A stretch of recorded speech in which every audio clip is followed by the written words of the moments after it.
नमस्कार। डिबेट अब तक में एक बार फिर आपका स्वागत है और मैं हूं दर्शपाल गुप्ता। चुनावों का दौर चल रहा है। इस वक्त सबकी निगाहें दिल्ली की तरफ है। कब भारतीय जनता पार्टी अपनी लिस्ट जारी करती है या दूसरे गठबंधन जो है कौन कौन सा कैंडिडेट कहां कहां खड़ा करता है। लेकिन हम नेशनल चुनावों के साथ साथ जम्मू कश्मीर की बात करेंगे। जम्मू कश्मीर में आज जैसा कुछ न्यूज चैनल बता रहे हैं कि भारतीय जनता पार्टी की डिस्कशन हो चुकी है, कुछ सूची फाइनल कर दी है, लेकिन हम इनके हालात के बारे में जानना चाहेंगे। आज हमारे साथ है वरिष्ठ पत्रकार नवीन नवाज। नवीन जी, आपका बहुत बहुत स्वागत है। शुक्रिया यहाँ बुलाने के लिए। नवीन जी, जम्मू कश्मीर के ऊपर आपकी बड़ी करीबी नजर रही है हमेशा, और खासकर कश्मीर के बारे में। जब चुनावों का वक्त आता है तो सबकी निगाहें, क्या जम्मू कश्मीर के चुनावों पर तो पूरे वर्ल्ड की निगाहें लगी होती हैं। उसी को दिखाना भी की कोशिश करते हैं ये, और बताना भी चाहते हैं यहाँ के चुनाव कैसे हुए, क्योंकि बहुत सी इसके बारे में डिस्कशन हो चुकी हैं। अब जो हालात है, सबसे पहले मैं ये आपसे जानना चाहूंगा कि इस वक्त जो चुनाव जो है, भारतीय जनता पार्टी 370 कह रही है और एनडीए 400 से आगे बढ़ने की बात कर रही है। एक नजर में आपसे ये जानना चाहूंगा कि इन हालातों में क्या जिस तरह से प्रधानमंत्री नरेंद्र मोदी कह रहे हैं, कहां तक वो पूरी हो सकती है? देखिए, चुनाव के बारे में ये सीटें, जैसे भाजपा प्रधानमंत्री ने कहा कि बीजेपी के लिए 370 और एनडीए के लिए 400 के पार। अगर आप पूरे देश का सिनेरियो देखें तो अगर आप हम कहेंगे मेनलैंड इंडिया, अगर साउथ को छोड़ दें तो आपको बीजेपी के सामने कोई नजर नहीं आता है। तो उस लिहाज से देखें तो ये मुश्किल भी नहीं है, ये मुश्किल भी नहीं है, क्योंकि इस समय बीजेपी के पास आप ये देखें, बीजेपी ने अपने डेवलपमेंट को छोड़े और आप ये देखेंगे, और बीजेपी के जो पॉलिटिकल स्लोगन है, हम ये कहेंगे पॉलिटिकल स्लोगन जो हैं, और खासकर पार्लियामेंट में क्या होता है, पार्लियामेंट में आपने कानून पे काम करना है, आपने लॉ बनाने हैं, और बीजेपी ने बताया है कि उसने कौन सा सबसे बड़ा कानून कौन सा लाया है, आर्टिकल 370 को उसने निरस्त कर दिया, उसको हटा दिया।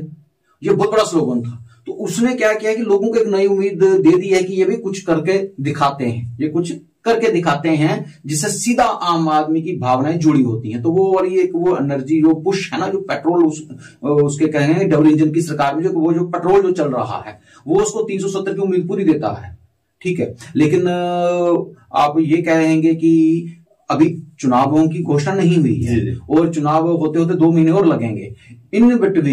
इन बिटवीन कांग्रेस जो अभी कहीं कांग्रेस वाले, हम नहीं बोलेंगे कहीं खेल में नजर नहीं आ रही है, कांग्रेस का हम ये कहेंगे कि काफी पीछे है। हाँ, अब कांग्रेस को कौन सा ऐसा हम बोलेंगे कि टॉनिक मिलता है, पॉलिटिकल टॉनिक मिलता है, या कुछ स्लोगन कोई ऐसा लेके आती है जिससे वो थोड़ी इस दौड़ में नजर आती है। अगर वो उस दौड़ में नजर आ जाती है, थोड़ी और तेज भागती है या लोगों को जोड़ लेती है कहीं ना कहीं अपने, हालांकि कांग्रेस ने इस समय बड़ी, वो आपने देखा होगा कि उसके बड़े से लोग छोड़ के जा रहे हैं, उसके कार्यकर्ताओं में कोई जोश नहीं है, तो वो मतलब जोश नहीं है। अब राहुल गांधी की यात्रा जो चल रही है, उस यात्रा का इम्पैक्ट आप देखें, यूपी में है कहीं नहीं है, आप पंजाब में देखें नहीं है, हिमाचल में देखें नहीं है। हिमाचल की बात की, हिमाचल में कांग्रेस की हालत क्या है आज? बिल्कुल ठीक है, और जो कांग्रेस की आज हिमाचल में जो हालत है, उसका इम्पैक्ट तो वहां इलेक्शन में भी नजर आएगा ना। तो उस तरह से आप कहेंगे कि 370 जो है ये मुश्किल, 330 कहें, 350 कहें, 360 कहें, 370 थोड़ा सा मेरे लिए मुश्किल है आज कहेंगे। अब ये वही वाली बात है, फिर वही बात रिपीट कर रहा हूं कि अगले आप 2 महीने में देखेंगे कि वहां क्या होता है। बिल्कुल सही। एक बात कहेंगे, कांग्रेस अभी कहीं नहीं है, लेकिन इस वक्त जो चुनाव की बात होती है ना, तो ऐसा लग रहा है कि सिर्फ देश के अंदर भारतीय जनता पार्टी ही चुनाव लड़ रही है और कुछ है ही नहीं है। मैंने आपको वही कहा ना कि आप ये देखें कि कांग्रेस के कार्यकर्ताओं का में कहीं उत्साह नहीं है। आप इलेक्शन का आप अपने जम्मू शहर की बात करेंगे, जम्मू शहर की बात करें, आप ये बताएं कि यहाँ कांग्रेस कहीं विजिबल है, आपको नजर आती है? नहीं आती है। कांग्रेस के अगर आप ऑफिस जाएंगे वहां भी भीड़ नजर नहीं आएगी। कांग्रेस के कार्यकर्ताओं को ढूंढना पड़ रहा है, कांग्रेस के कार्यकर्ताओं को ढूंढना पड़ रहा है। और कांग्रेस के साथ दिक्कत ये हो चुकी है कि अब ये मतलब कि एक तरह पिछलग्गू पार्टी है।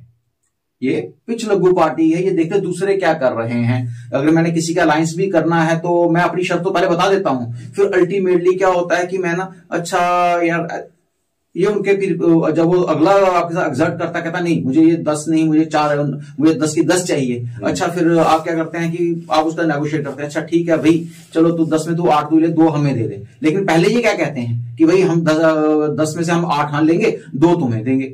तो वो वाली वो सारी चीजें हैं।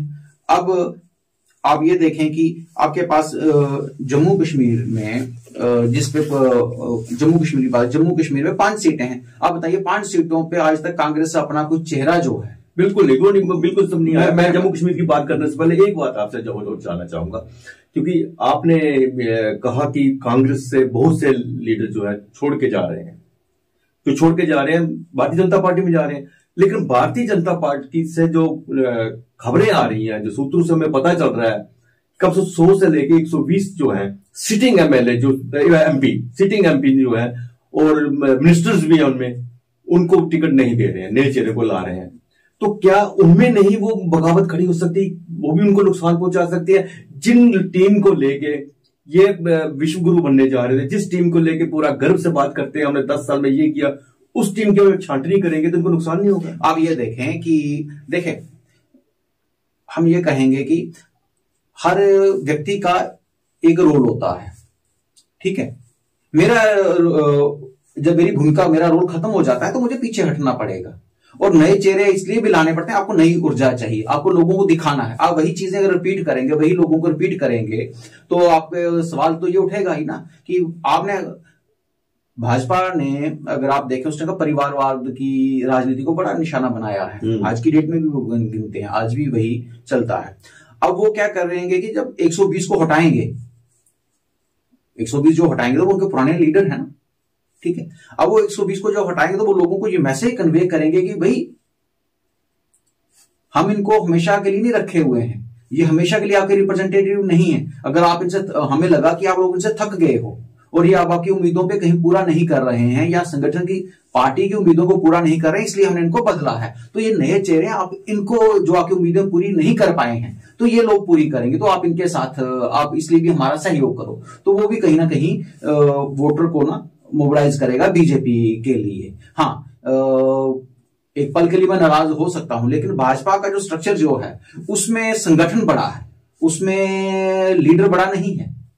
अदरवाइज अगर आप ये देखें तो नरेंद्र मोदी जो हैं उनको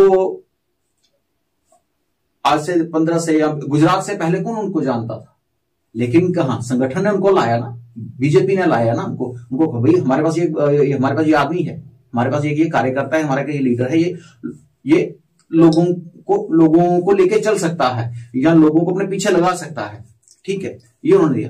कांग्रेस के पास क्या है, वही चेहरे हैं, कांग्रेस के पास वही चेहरे हैं, वो उन चेहरों के आसपास घूमती है। कांग्रेस अपने संगठन पे काम नहीं कर रही है, और जब कांग्रेस अपने संगठन पे काम नहीं करेगी, अपने कार्यकर्ताओं में जिसने काम नहीं किया है, तो उनके लिए कोई उनका लीडर चला भी जाए या उनके पास कोई आ भी जाए तो कोई ज्यादा फर्क नहीं पड़ेगा, क्योंकि आपको जो जिताएगा, आपकी पार्टी को जो खड़ा करेगा, वो कौन खड़ा करेगा? कार्यकर्ता खड़ा करेगा, आपका वर्कर खड़ा करेगा ना। और भाजपा में जब अगर मेरे को टिकट नहीं, मैं नाराज होकर बैठ जाता हूँ घर में, या मैं कहता हूँ कि तो मेरे साथ कितने लोग जाएंगे, और नुकसान नहीं दे सकते, नाराज हो सकता है, नुकसान नहीं दे सकता, इतना ज्यादा नुकसान नहीं दे सकता है। आप जब जम्मू कश्मीर की बात करते हैं, पहले जम्मू की बात कर लेते हैं। जम्मू के अंदर इस पहले जम्मू कश्मीर 6 सीटें थी, 5 हो गई, लद्दाख चला गया, अलग यूनिटी बन गया।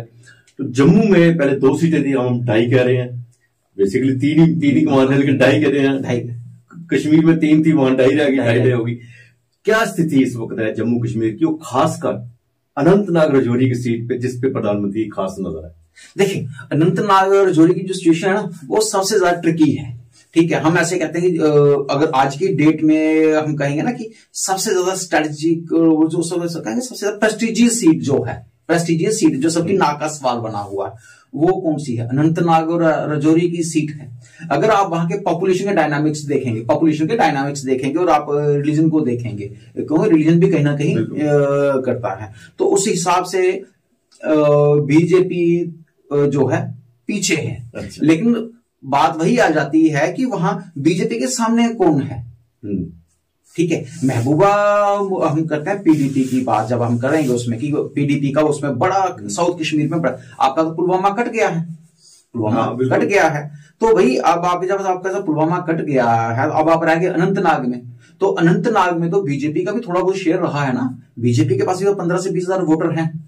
अब वो जो 15-20 हजार जो वोटर है, वो जो पिछले 5-10 सालों में, और उसके बाद आप ये कहेंगे कि जो 370 जो हुआ है, बड़े लोग क्वेश्चन उठाते हैं कि यार लोग बाहर ने 370 जो हटाई गई है, उसने भी कहीं ना पीडीपी को, नेशनल कॉन्फ्रेंस को वहां डेंट दिया है जी। वो डेंट इसलिए दिया है कि भाई देखो, आप हमेशा कहते रहे हो कि हमें स्पेशल स्टेटस चाहिए था, हमारा ये चाहिए था, लेकिन आप इसको बचा नहीं पाए, आप इसको बचा नहीं पाए। और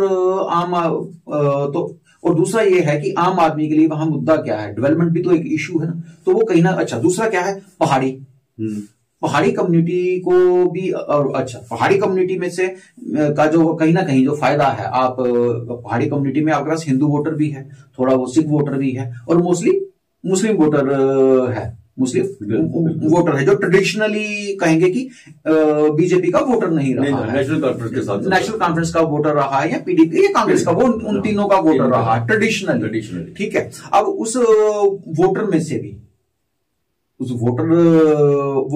वोटर का भी एक ना कहीं हिस्सा जो है वो बीजेपी के साथ आएगा। अगर वो खुल के नहीं बोल रहा होगा तो कहीं ना कहीं वोट डालेगा ही, नहीं यार इन्होंने हमारी एक मांग पूरी की है, यार हमें क्या है वो शेड्यूल्ड ट्राइब का जो दर्जा है वो हमें दिया है, जो बीजेपी सोचती है जी। अब वो कितना कन्वर्ट होता है ये अलग बात है। और दूसरा बात है कि आपने कई पहाड़ी लीडरों को, जैसे शहनाज गनई है, ठीक है, मुश्ताक बुखारी हैं, फिर बारामूला से रफीक शाह हैं, वो जो लोग आपके साथ जुड़े हैं। अब मुश्ताक बुखारी का अपना वोटर कितना है, और जो उसका अपना वोटर है वो कितना वो कन्वर्ट कर पाता है बीजेपी के लिए, अगर उसमें से वो थोड़ा भी कन्वर्ट करता है तो बीजेपी जो है वो थोड़ी कहेंगे कि थोड़ी और मजबूत पोजीशन में आ जाएगी। और उसके बाद मुस्लिम राष्ट्रीय मंच भी है बीजेपी का, उसने भी पहाड़ी और गुजरों में बहुत काम किया है। और गुजरों में, और आपने एक चीज नोट करें, पिछले 2-3 साल में ना हमारे यहाँ गुजरों की बड़ी वो कैंपेन चली जी, हमारा हिस्सा खा रहे हैं, लेकिन बीजेपी उस इशू को खत्म करने में कामयाब, और गुजरों को समझाने में कामयाब हो गई है। अदरवाइज बाकी जो पार्टीज थी वो उसको काफी फ्लेयर अप कर सकती थी और कर भी रही थी। उन्होंने कहा कि देखो, उनको सीधा सिंपल, भाई आपको जो है 70 साल में इन्होंने तो पॉलिटिकल रिजर्वेशन दी नहीं। पॉलिटिकल रिजर्वेशन किसने दी है? मैंने दी है। नो डाउट आप मेरा साथ नहीं देते, आपकी पॉलिटिकल एफिलिएशन है, आप मेरा साथ नहीं दे रहे, ठीक, आप एनसी को वोटर, कोई दिक्कत नहीं है मुझे। आप रीजन के नाम पे भी मुझे वोट नहीं, क्योंकि बीजेपी को आप बोलते हैं हिंदूवादी है, ये हिंदू संगठन है, भगवा पार्टी है, ये मुसलमानों की दुश्मन है। तो मैं उसको आपको मैंने तो समझा दिया ना कि भाई अगर मैं आपका दुश्मन हूं तो मैं आपको पॉलिटिकल रिजर्वेशन क्यों देता? ठीक, बिल्कुल, मैं आपको पॉलिटिकल रिजर्वेशन क्यों देता? मैं तो आपको और खत्म करता, मैं आपको और कमजोर बनाता, पॉलिटिकली भी कमजोर बनाता, आपको सोशली भी कमजोर बनाता। तो वो भी एक जो ग्रुप है उसमें से भी कुछ ना कुछ वोट तो आपको मिलेंगे। तो बीजेपी को वो उम्मीद है। अब वो कितने मिलते हैं वो उसी दिन पर, जिस दिन ईवीएम के बटन दबेंगे और जो जिस दिन गिनती होगी वो उस दिन पर बीजेपी को ये उम्मीद है।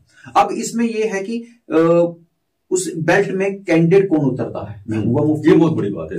एनसी कितना सपोर्ट करती है, कोई पता नहीं, एनसी का कैडर कहेगा हम नहीं सपोर्ट करेंगे, लीडर बेशक बोलेगा, लेकिन वोटर किसने, वो निकलेगा नहीं बाहर। और वो नहीं निकलता, एनसी वाला कहता है मैं नहीं जाऊंगा ये बाहर, तो लेकिन वोटर किसका बाहर निकल रहा है? पीडीपी और बीजेपी। या पीडीपी नहीं आती है। और अच्छा, उसमें गुलाम नबी आजाद भी है। अब गुलाम नबी आजाद का जो फैक्टर है, तो गुलाम नबी आजाद को बेशक जोरीपुंज में वोट नहीं मिलेंगे, लेकिन उसका कैंडिडेट जो होगा वो थोड़े बहुत वोट लेगा ना अपने नाम पे। जब वो भी अपने नाम पे वोट लेगा तो वो वोट के शेयर किसका घटेगा? वो वोट शेयर घटेगा कांग्रेस का, एनसी का, पीडीपी का। तो फायदा किसको है? बीजेपी को। अब आपके पास जम्मू कश्मीर अपनी पार्टी है, जम्मू कश्मीर अपनी पार्टी में अगर आप देखें, चौधरी जुल्फिकार हैं और भी वो कहाँ है, जोरीपुंज में का अच्छा नेटवर्क है, और जब मतलब वहां की वो पॉलिटिक्स पे कमांड रखते हैं अपने एरिया की, ठीक है, उनका भी इंपैक्ट आएगा। तो वो अगर अपनी पार्टी, हाँ, अगर अपनी पार्टी में, जैसे कई लोग बोलते हैं, कईयों को एतराज हो सकता है, तो अपनी पार्टी वाले भी एतराज करेंगे ये बीजेपी की बी पार्टी है। अगर मैं यही मान लूं कि वो बीजेपी की बी पार्टी है, तो वो उसको कहेंगे कि हम अपना कैडर जो है, हमारा कैडर आपको सपोर्ट करेगा।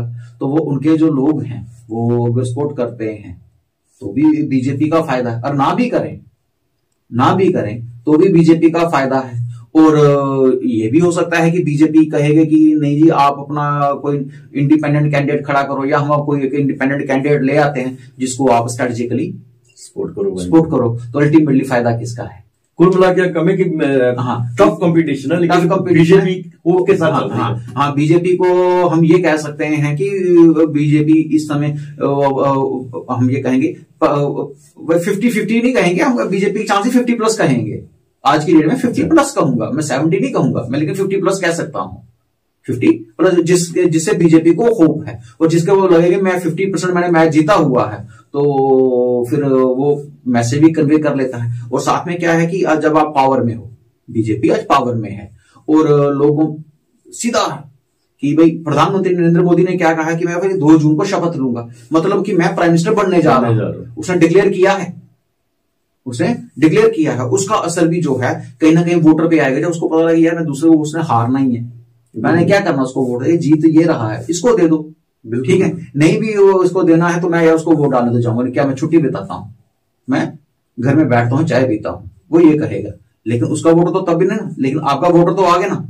बिल्कुल आपका वोटर तो बाहर आ गया। और बीजेपी का जो पर्टिकुलर वोटर है इन बेल्टों में, पहाड़ी बेल्टों में, वो किसी दूसरे को वोट नहीं डालता है। जैसे हम कहेंगे कुछ इलाकों में एनसी का वोटर है या किसी और पार्टी का वोटर, चाहे कुछ भी हो जाएगा, तो वो किसी दूसरे को वोट नहीं देंगे।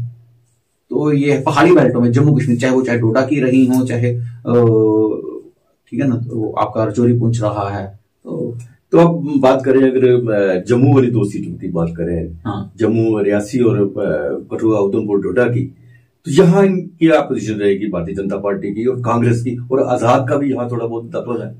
देखें, गुलाम नबी आजाद के पास कोई स्लोगन नहीं है। वो पिछले 2 साल से रैलियां कर रहे हैं। आप उनकी रैलियों को देखें, वो रैलियां कहां कर रहे हैं।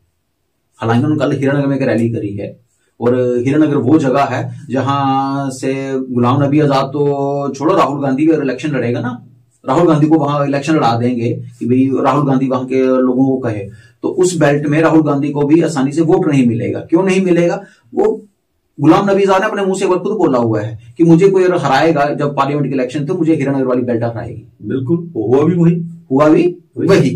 तो क्योंकि वहां बीजेपी का जबरदस्त पकड़ है, ठीक है, वहां के लोग, तो इसलिए आप ये कहेंगे कि आजाद का कोई इधर ज्यादा फैक्टर आएगा। आजाद सिर्फ देखो, उसके बाद कोई पॉलिटिकल स्लोगन नहीं है, ठीक है। वो आप कांग्रेस और राहुल गांधी, वो उनकी किचन कैबिनेट का हिस्सा रहे हैं कांग्रेस की कभी का, तो वो राहुल गांधी या सोनिया गांधी या कांग्रेस के अंदर जो हुआ है उसको लेके वो स्टेटमेंट देंगे या कुछ करेंगे, तो उसको लेके लोग उस स्टेटमेंट को सुनेंगे और अच्छा, गुलाम नबी आजाद ने ये बोला है, गुलाम नबी आजाद ने ये बोला। लेकिन उसके उस स्टेटमेंट पे गुलाम नबी आजाद के पीछे लोग नहीं चलेंगे, ठीक है। और गुलाम नबी आजाद के साथ जो लोग हैं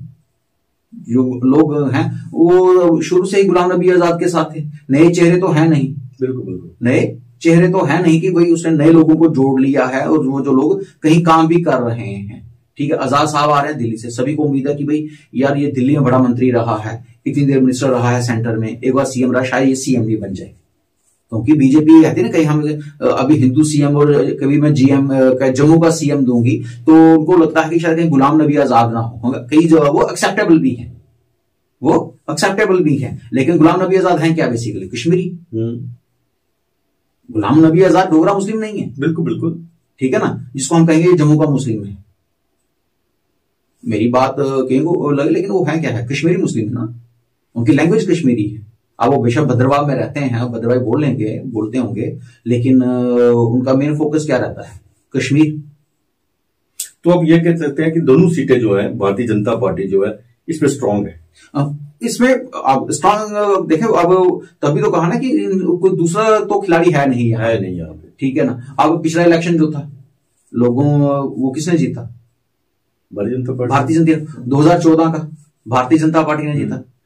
एनसी ने तो अपने कैंडिडेट भी नहीं खड़े किए। बिल्कुल। और कांग्रेस के कैंडिडेट जो उतरे थे, तो 2009 के इलेक्शन की बात नहीं मैं करूंगा, लेकिन 2014 में तो 2019 वाला जो इलेक्शन हमने देखा, आप सभी की मेमोरी में ज्यादा नजदीक रहता है वो, तो आप उसमें देखेंगे कांग्रेस कहीं वो उस तरह से अब लोगों को मोबिलाइज, अपने वोटर को मोबिलाइज करने की पोजीशन में ही नहीं थी।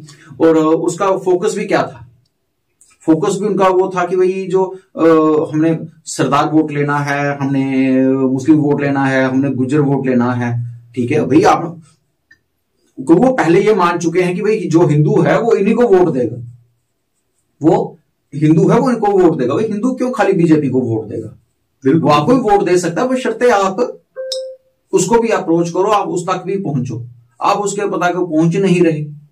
और बीजेपी जो है उसने हर मोहल्ले में अप्रोच की है, वो चाहे उसके लिए चाहे क्रिश्चियन हो, चाहे उसके लिए गुज्जर हो, पहाड़ी हो, मुस्लिम हो, बीजेपी को बिल्कुल इससे कोई मतलब नहीं है कि कौन क्या है। वो कहती है कि हमने इलेक्शन जीतना है, हमने नारा दिया है सबका साथ सबका विकास है, तो वो उस नारे को उस नारे में कई लोगों का एतराज हो सकता है कि ये नहीं, ये दिखाने के लिए, चलो ठीक है भाई दिखाने के लिए, लेकिन भाई वो मुस्लिम मोहल्ले में भी तो पहुंच रहे हैं ना। बिल्कुल वो मुस्लिम मोहल्ले में भी तो पहुंच रहे हैं ना। वही मैंने जैसे कहा कि लग ही रहा है बीजेपी इलेक्शन लड़ रही है।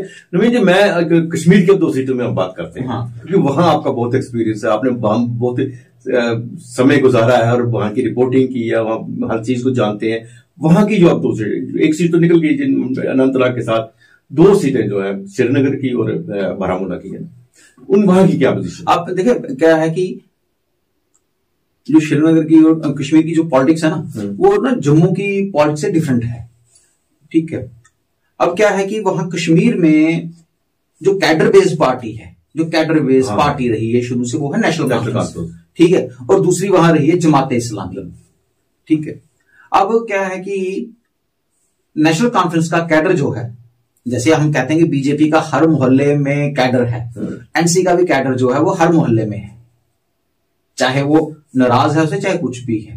ठीक है, और पिछले 20 सालों में या 30 सालों में चीजें बड़ी बदली हैं।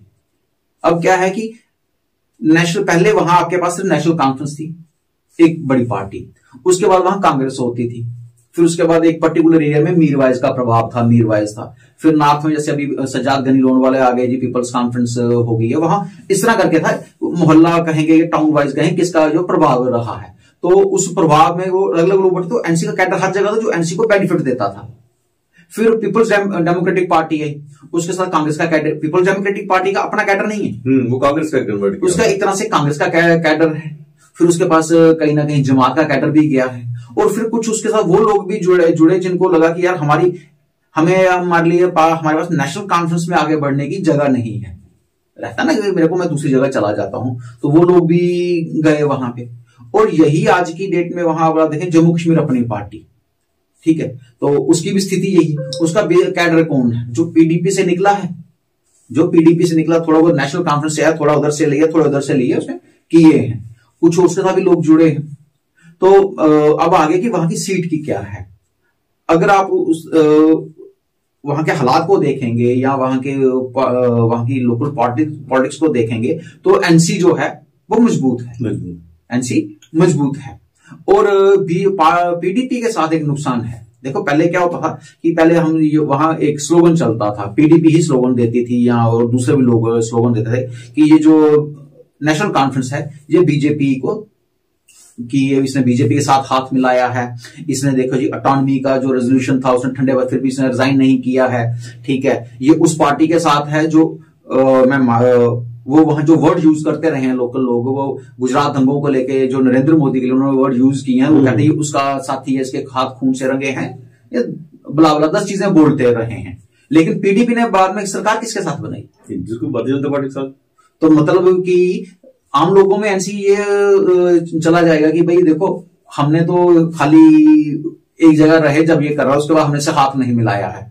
उसके बाद स्टेट में इसको कुर्सी तक लाने वाली कौन रही है, पीडीपी रही है, हालांकि अभी दोनों इकट्ठे हैं, लेकिन कहीं ना कहीं वो जब मैसेज कन्वे करते हैं और आप उनके स्टेटमेंट सुनो तो वो उस तरह से दे देते हैं, तो उस तरह से भी लोगों को लगता है कि नहीं यार ये थोड़ी सी बेहतर है।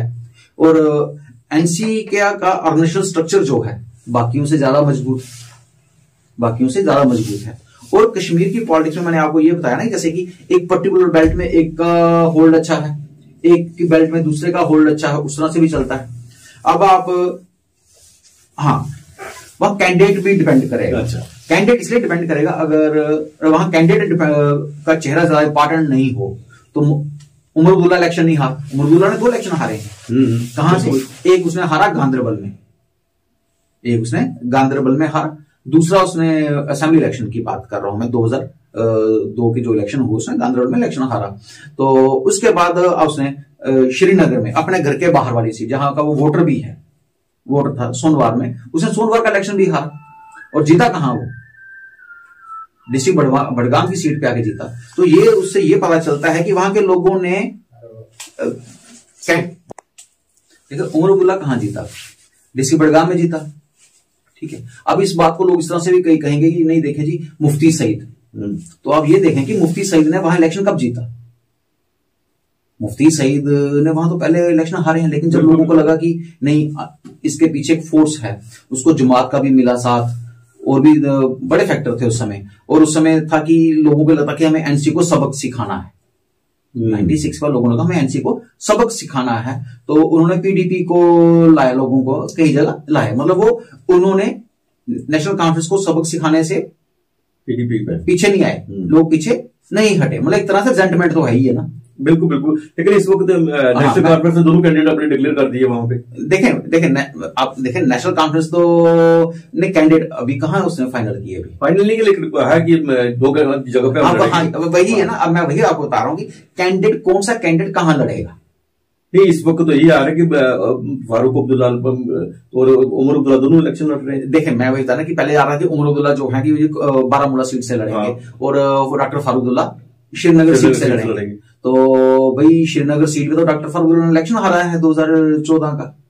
किसने हराया है? तारिक हमीद करा ने। पीडीपी उस पीडीपी के थे।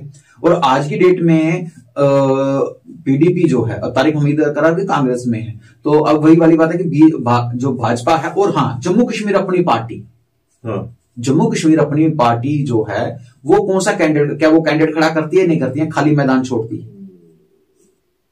ठीक है, या वो कहेगी कि नहीं यार हम कहीं ना कहीं इसको, क्योंकि जम्मू कश्मीर अपनी पार्टी हो और पीपल्स कॉन्फ्रेंस हो, मैं 2 पार्टियों की बात करूंगा कि उनका जो है वो क्या बोल रहे हैं कि आज की जम्मू कश्मीर की जितनी भी जो हालात बिगड़े हैं या कश्मीरी को जो बुरी स्थिति है, उसके जिम्मेदार 2 ही लोग हैं। कौन है? नेशनल कॉन्फ्रेंस है। कौन है? पीपल्स डेमोक्रेटिक पार्टी है। और सज्जाद गनी लोन ने क्या बोला थोड़े दिन पहले कि हम उस जगह अपना कैंडिडेट नहीं खड़ा करेंगे जहां हमारा वोट बढ़ता हो। बिल्कुल, ठीक है। अब वो उसने किसकी फेवर के लिए देखें, वो हम उसने क्या नेशनल कॉन्फ्रेंस के खिलाफ बोला है और पीडीपी के खिलाफ बोला है? तो इसका मतलब उसका वो कहीं ना कहीं जम्मू कश्मीर अपनी पार्टी को तो वहां सपोर्ट करेगा। अगर जम्मू कश्मीर अपनी पार्टी वहां कैंडिडेट खड़ा करती है, कहां पे? श्रीनगर की सीट पे, तो क्या बीजेपी उसको सपोर्ट करती है? देश की भारतीय जनता पार्टी की क्या स्थिति होगी वहां पे, जो कश्मीर की 2 सीटें हैं? आप ये देखें कि आप उसको उस तरह देखेंगे जैसे जम्मू में भारतीय जनता पार्टी का काफी देर से काम कर रही थी। ठीक है, जब वो पावर में नहीं भी थी, लगी हुई थी। भारतीय जनता पार्टी के पास यहां चेहरे भी थे। आप पंडित प्रेमनाथ डोगरा की लेगेसी ले लो, ठीक है, हाँ वही ये लोग प्रजा परिषद रही है फलाना में, जिन्होंने सिर्फ जम्मू पे काम किया, वही भारतीय जनता पार्टी में गए हैं। वहां कश्मीर में ऐसा कुछ नहीं था। कश्मीर में वहां जो कुछ लोग उनके साथ काफी देर से पुराने काम कर रहे हैं, 2, 4, 10 जो भी है, लेकिन पिछले 10 सालों में भाजपा वहां पे कोई एक बड़ा चेहरा नहीं तैयार कर पाई है। वहां भी मोदी के नाम पे वोट लेंगे, अब की बार मोदी सरकार, अब की बार 400 पार, वो कितने, लेकिन उसको वो किस चेहरे को देंगे ये डिसाइड करेगा। अब कई लोग बोलते हैं कि वहां द्रक्षा अंद्राबी का नाम लेते हैं, कईयों ने नाम लिया है कि द्रक्षा अंद्राबी को वो वहां उतारेंगे, लेकिन द्रक्षा अंद्राबी को वोट मिलेगा? मोदी के ऊपर डिपेंड कर रहा है सब। वो मोदी, ये बात बहुत बड़ी बात है कि वहां तो यहाँ फिर हम कहेंगे कि यहाँ संगठन को वोट है। बिल्कुल, वहां लोग मोदी के नाम पे कितना वोट दे देंगे? बिल्कुल। अब प्रधानमंत्री की रैली होने वाली है, उसका क्या प्रभाव पड़ता है श्रीनगर के ऊपर, ये भी अब देखेंगे वक्त के साथ। लेकिन सबसे बड़ी बात है आपने कश्मीर के बारे में जो कही, जो कश्मीर के कि वहां भारतीय जनता पार्टी को सिर्फ मोदी के नाम पे वोट पड़ सकता है, जितना भी पड़ेगा। अब लोग जो इस वक्त बाहर निकल के नारे लगा रहे हैं या रैलियों में जा रहे हैं, वो वोट कन्वर्ट होता है या नहीं, ये समय ही बताएगा। हाँ जमीन जी, आप स्टूडियो में आए, आपका बहुत बहुत धन्यवाद, बहुत शुक्रिया। आज के लिए बस इतना ही, नमस्कार।